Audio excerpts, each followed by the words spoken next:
Women have claimed oppression in many areas of life. Equality is a stated aim of feminism and is frequently pushed as an ideal by government. But what does equality mean? And do women really want to be treated the same as men? Looking into what's been happening in our society, I don't believe that women want equality now, or indeed ever have. The behaviour of women clearly shows that what women actually want is equality when it suits them, and preferential treatment the rest of the time. The whole driving force for seeking equality rests on the accepted belief that we live in a male-dominated society. This is also termed patriarchy. That is exactly the kind of arrogant, stereotypical male thinking that led to the oppression of gay women, as a matter of fact, all women. And then, we laid the patriarchy on them.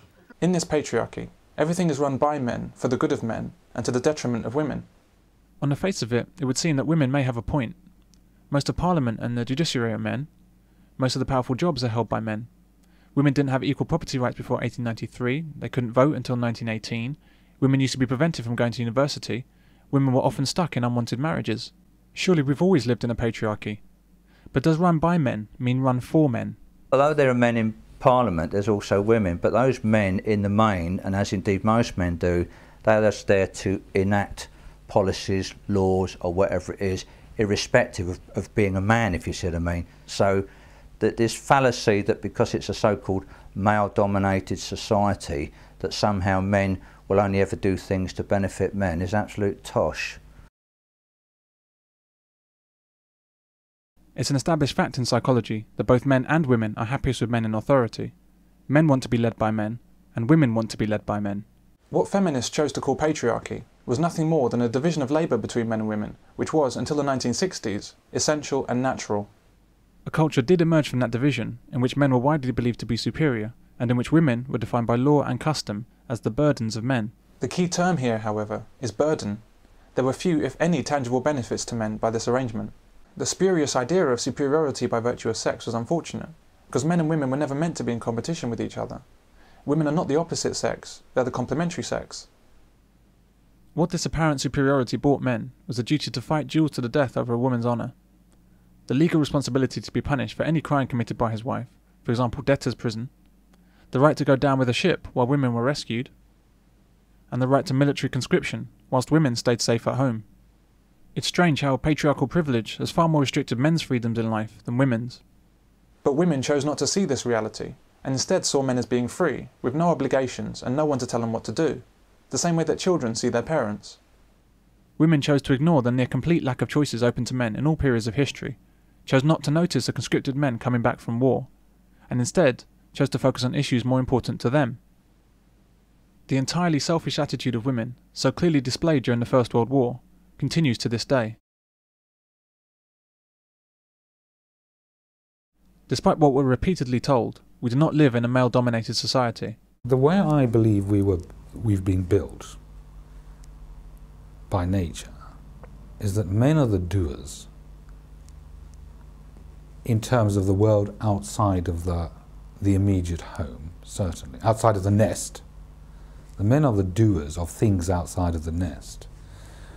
And women have basically taken responsibility for the nest, but they are also the manipulators and the energizers of the men out there.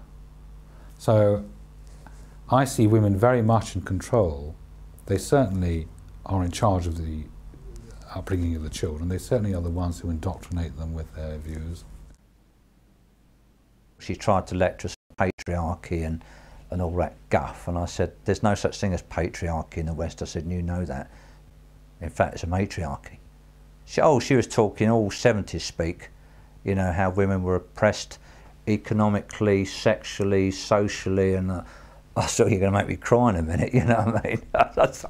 I said, I don't meet any woman these days, especially young women, that is repressed. I said, and when I speak to all the journalists that I speak to, and I do speak to an awful lot of young women, I say, do you feel repressed sort of sexually, economically, socially? They just laugh. It's a joke. The only things that men dominate in Western society are the figures for heart attacks, homelessness, workplace deaths, and suicides. Like so many of the slogans invented by feminism, the term male-dominated is a myth, and always has been.